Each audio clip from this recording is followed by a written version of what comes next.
Hello everyone, welcome to Forever Rugby on Forever Sports for today's review of the URC Round 6. Very interesting weekend of rugby despite only half the match taking place as a result of the various travel bans.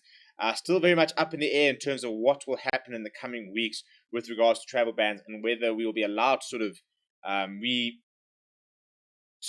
well, not necessarily restart, but get back to the sort of full list of fixtures with travelling and stuff like that. We all have to wait and see what happens in terms of red lists and travel bans and the likes. But this past weekend, even though there were only 4 matches, very, very interesting results, and it does look like the Irish teams continue to set the standard for the rest of the competition and are very, very dominant in the URC, and quite frustrating for South African fans who I think we're all hoping that, with South Africa being back at home and South African teams having home ground advantage whilst not having their Springboks just yet, will start to be able to sort of get some results, start climbing up the table, and start being able to really announce themselves to the competition. I think January, sort of February, are going to be probably the more important period in terms of when the Boks return to these franchises and they are back at full strength, especially the likes of the Sharks, for example. You get back like 10, 11 players. Bulls get back like 3 or 4. Stormers get back, I think, like 6 or 7. The Lions get back nobody, but injuries and stuff like that will also come into play. And hopefully, after this sort of month now, we're supposed to have 2 matches of South African matches, and then there was going to be nothing until January. So it was going to be a nice sort of break to be able to try and get everyone back to full fitness. Enough. So in terms of the matches that did take place, it all started on Friday where Connacht absolutely decimated Ospreys, 46 points to 18. Ospreys are a side that were actually playing quite well. I mean, they still remain in 5th place on the log, so they've actually had quite a good start to the competition. So it was a very impressive victory from Connacht to sort of show just how deadly they can be in wet conditions, in very tough conditions. It can still sort of score points. So it was a very, very much of a statement victory there by Connacht to really sort of put themselves out there and say, we are not just the other Irish side. We are here to play. We are here to contend, and we are here to really make a difference. Obviously, we saw Stormers versus Palmer postponed, and then Benetton managed to just beat Glasgow Warriors 19 points to 18. I said last weekend it was going to be a very close clash, and it did come down to the wire, just a 1-point victory. Benetton are always keeping games nice and tight. They've had a habit of being competitive throughout most games, and just being able to sort of edge out those victories. I think they're going to turn to quite a good side. Obviously, they need to try and keep a lot of the players they have at the moment, but they really are sort of managing to sort of grow. You can see it's quite an exciting project going on there. No Chelsea Sharks versus the Scarlets.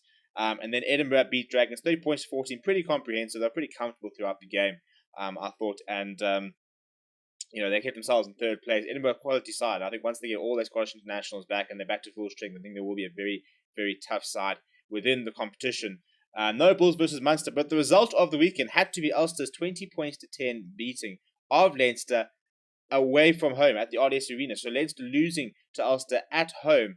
And I think that is why we're looking at these sides here. And Ulster beating Leinster, who are the standard, the gold standard for the URC.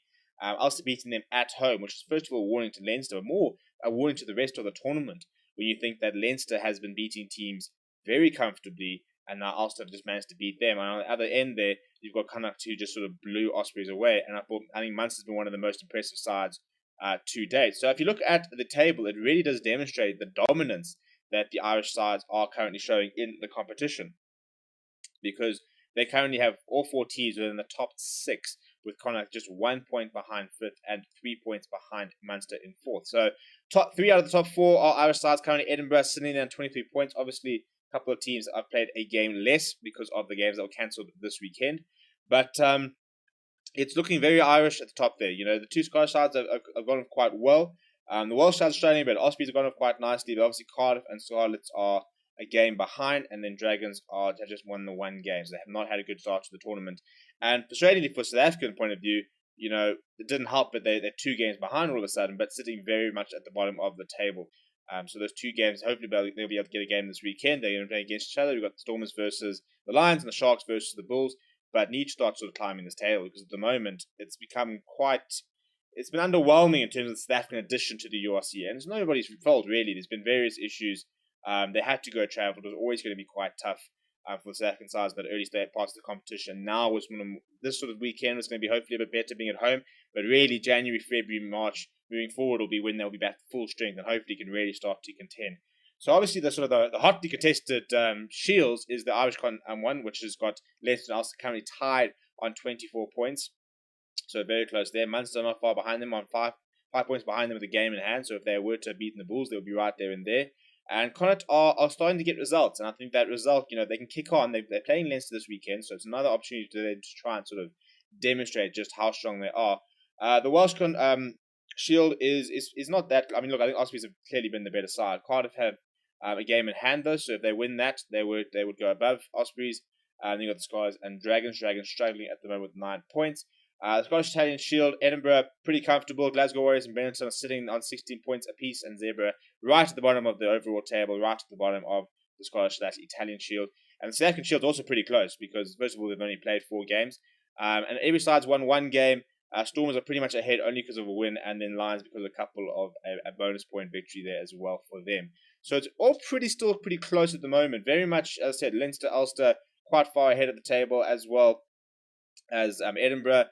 But still, obviously, plenty of rugby to play. But it's impressive how good the Irish teams have been. I think that the South African teams, what we see with the Irish teams, or what I think South Africans would hope the South African teams will eventually be able to do. But I think what we are seeing now is it's not just a case of Leinster being incredibly strong and then everyone else after that. The other Irish sides are really putting together good squads and are playing some nice rugby. Dwayne Vermeulen will eventually start playing for Ulster. He's tested positive for COVID, so they're currently not playing there. But he'll be a nice addition. Damien Delendy will go back to Munster. That'll help him as well.